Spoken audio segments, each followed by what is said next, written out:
selamat datang di Smarga Podcast. Kenalin, aku Tirsa Marsanda. Hari ini kita bakalan kedatangan 3 bintang tamu. Kita kedatangan kakak alumni SMA Warga yang sukses masuk ke perguruan tinggi negeri.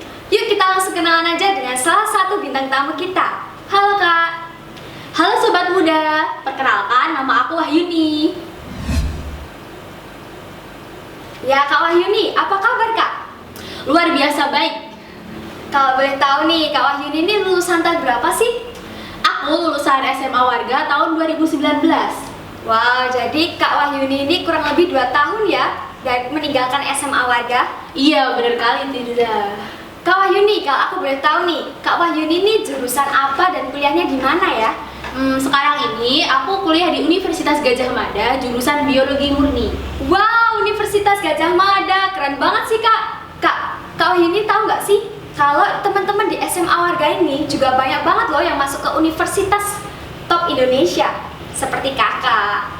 Kak Wahyuni, aku mau tanya nih, UGM itu apakah menjadi salah satu kampus impian kakak dari dulu sih? Kalau untuk aku sendiri ya, emang dari dulu aku udah kepengen masuk UGM sih. Karena ada beberapa alasan nih Tirza nih. Jadi alasan pertama, karena UGM kan termasuk PTN terbaik di Indonesia, salah satu PTN terbaik gitu kan. Lalu ya alasan kedua, karena UGM memiliki fakultas biologi tersendiri terpisah dari fakultas MIPA, sehingga apabila di UGM nanti belajar biologinya lebih mendalam seperti itu. Kak Wahyuni ini suka biologi ya? Suka banget. Wah, keren. Kak, aku mau tanya nih Kak, motivasi kakak masuk ke PTN itu apa sih? Kalau aku ya, sebenarnya motivasi yang paling mendasari aku pengen masuk ke PTN itu karena dulu dari mindset aku kalau perguruan tinggi negeri ini ya biayanya lebih terjangkau gitu. Ya Kak, setahu aku nih, kalau kita mau masuk ke universitas, kita kan harus mempersiapkan semuanya dari awal nih. Kalau Kak Wahyuni sendiri mempersiapkan UTBK itu dari kapan sih Kak? Kalau aku sendiri ya, aku mempersiapkan UTBK secara intensif sebenarnya dari kelas 12. Tapi dari kelas 10 pun aku udah ikut bimbingan olimpiade yang diadakan oleh Pak Adit. Nah, di bimbingan olimpiade ini aku udah diberi materi dari kelas 10 sampai kelas 12. Secara tidak langsung udah nabung ini untuk belajar UTBK. Kenapa sih Kak Wahyuni ini milihnya biologi? Kan biologi itu hafalan banget ya nggak sih? Iya Tirza, hafalan banget, hampir semuanya hafalan. Tapi sebenarnya kalau bisa memahami dari biologi itu sendiri seru gitu. Ada alurnya, semuanya secara terstruktur seperti itu. Dan materinya juga sangat luas. Nah, aku pikir kan aku itu orang yang suka belajar seperti itu, jadi cocok di biologi. Oke Kak, kali ini boleh dong sobat muda di rumah dikasih tahu informasi mengenai biaya masuk ke UGM. Boleh Kak dijelasin dan diceritakan kepada semua sobat muda di rumah? Oke sobat muda, jadi UGM itu terkenal sebagai kampus kerakyatan. Nah, untuk semua jalur masuknya yaitu SNMPTN, SBMPTN, jalur mandiri dan jalur yang lainnya itu di UGM dibebaskan dari uang pangkal. Untuk biaya per semesternya dari UGM sendiri juga disesuaikan dengan penghasilan dan tanggungan dari orang tua. Jadi sobat muda jangan takut ya untuk masuk ke UGM. Untuk aku sendiri ya, aku sekarang ini menerima beasiswa bidik misi. Jadi beasiswa bidik misi ini adalah beasiswa yang diperuntukkan sebagai untuk siswa yang memiliki keinginan kuat untuk kuliah namun dari keluarga yang kurang mampu. Nah, dari beasiswa bidik misi ini, aku mendapat UKT per semesternya Rp0 dan bantuan biaya hidup sebesar 4,2 juta rupiah per 6 bulan ya, itu per semester seperti itu. Wah, berarti Kak Wahyuni ini sama sekali nggak bayar sepeser pun ya Kak? Iya Tirza, jadi biaya yang dikeluarkan hanya untuk keperluan seperti buku pendukung, jas alma mater, dan jas lab, itu aja sih. Wah, bersyukur banget ya jadi Kak Wahyuni sekolah malah dibiayai oleh sekolahnya. Kak Wahyuni, aku mau tanya nih, apa sih seleksi ikut bidik misi sendiri? Jadi seleksi bidik misi sendiri terdiri atas beberapa tahapan ya. tahapan yang pertama itu dimulai dari kita daftar dari sekolah dulu. Jadi dulu itu aku dapat informasi dari sekolah kan. Nah, untuk dapat informasi yang lebih, aku pergi ke BK. Pas udah di BK nih, udah tahu persyaratannya apa, dokumennya yang diperlukan apa, lalu aku mengumpulkan dokumennya, didaftarkan dari sekolah seperti itu.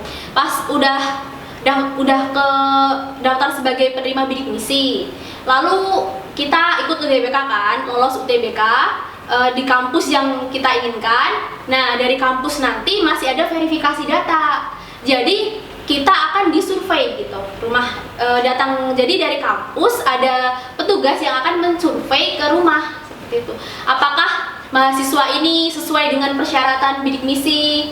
Kalau sesuai, maka akan dapat bidik misi tersebut. Jadi, sobat muda yang di rumah, jika kalian ingin melanjutkan studi ke jenjang yang lebih tinggi, tapi kalian memiliki permasalahan ekonomi, jangan khawatir, karena di perguruan tinggi negeri pasti disediakan banyak sekali beasiswa, seperti salah satunya adalah bidik misi. Ya Kak, benar? Iya, benar banget Tirza. Oke, Kak, aku masih kepo nih dengan kehidupan Kak Wahyuni sendiri. Apa sih perbedaan Kak Wahyuni ketika Kak Wahyuni di bangku SMA dan Kak Wahyuni sekarang menjadi mahasiswa? Oke, jadi perbedaannya itu sangat terasa ya. Jadi saat nanti kita kuliah, kita dituntut lebih mandiri dan lebih aktif seperti itu. Seperti misalnya saja ya, saat kita SMA gitu, kita mendapat nilai jelek di kelas. Nah, itu nanti kan pasti bapak ibu guru yang menghubungi kita untuk remedial. Tapi nanti saat di kuliah kita mendapat nilai jelek, istilahnya seperti itu, kita harus mencari dosen. Kalau nggak gitu, nilai kita tetap jelek gitu. Oh alah. Kak, aku mau tanya nih, Kak Wahyuni tadi bilangnya semakin aktif ya di kuliah. Aktif itu dalam arti apa sih Kak? Iya, aktif di sini banyak contohnya ya, seperti aktif mencari informasi dari kakak tingkat, aktif mencari sumber belajar yang lebih lagi daripada yang disampaikan dosen di kelas. Lalu aktif lagi berorganisasi. Oh, jadi Kak Wahyuni waktu kuliah ini Kak Wahyuni organisasi ya Kak? Iya, Tirza. Banyak? Lumayan sih, lumayan. Apa sih Kak manfaat dari organisasi sendiri? Banyak sekali ya manfaat dari organisasi yang saya sendiri rasakan. Yang pertama ada kayak memperluas relasi, menambah pengalaman, sebagai sarana pengembangan diri, dan masih banyak lagi Tirza. Oh, jadi ya buat sobat muda di rumah, ketika kita mengikuti organisasi, kita mendapatkan banyak sekali manfaatnya. Dan sobat muda perlu tahu, berorganisasi dapat kita mulai sejak kita duduk di bangku SMA. Oke Kak Wahyuni, aku mau tanya nih Kak, prospek kerja kakak ketika kakak sudah lulus dari kuliah mau ngapain ya Kak? Target aku ya abis kuliah ini lulus dari S1, aku sih targetnya pengen lanjut ke S2 bioteknologi. Itu kalau ada beasiswa yang aku apply dan aku lolos. Namun sekarang ini banyak beasiswa yang mengharuskan adanya pengalaman kerja. Jadi apabila aku belum lolos di beasiswa yang aku apply, aku akan cari kerja dulu lah gitu, cari pengalaman istilahnya. Kalau untuk target kerja sendiri ya, impianku sih ingin ke LIPI. Wah, jadi seperti itu ya Kak? Iya. Kak Wahyuni, dengar-dengar nih, Kak Wahyuni waktu duduk di bangku SMA, Kak Wahyuni peraih nilai UN Biologi 100. Bener nggak sih Kak? Iya Tirza. Apa sih triknya dari Kak Wahyuni sendiri kenapa bisa meraih nilai sempurna? Wah, kalau itu sih perjuangan banget ya kalau aku ya cerita. Jadi dulu itu dari kelas 10 aku udah ikut bimbingan olimpiade ya yang diadakan oleh guru biologi aku waktu SMA, Pak Adit gitu. Sampai kelas 12 itu sebenarnya bimbingan untuk olimpiade biologi. Tapi kan materinya juga materi SMA. Jadi sekalian memperdalam biologi gitu. Nah, pas kelas 12 waktu saat ujian nasional kita tinggal mereview gitu. Wah, jadi seperti itu ya Kak. Jadi Iya. belajar sejak awal semakin mudah di akhir ya Kak. Iya, bener banget. Oke, terima kasih buat Kak Wahyuni telah menyampaikan sharing pengalamannya, sangat menginspirasi dan berkesan sekali ya. Oke sobat muda, jangan kemana-mana karena sebentar lagi kita akan mengundang bintang tamu yang kedua dan yang ketiga. Dadah! Ingin membuktikan untuk diriku sendiri bahwa aku tuh mempunyai kualitas diri yang di atas rata-rata. Dulu konsep-konsep yang paling dasar dari sebuah soal. Pada SMA nilai nggak bagus-bagus banget, aku juga nggak pinter-pinter banget pas SMA.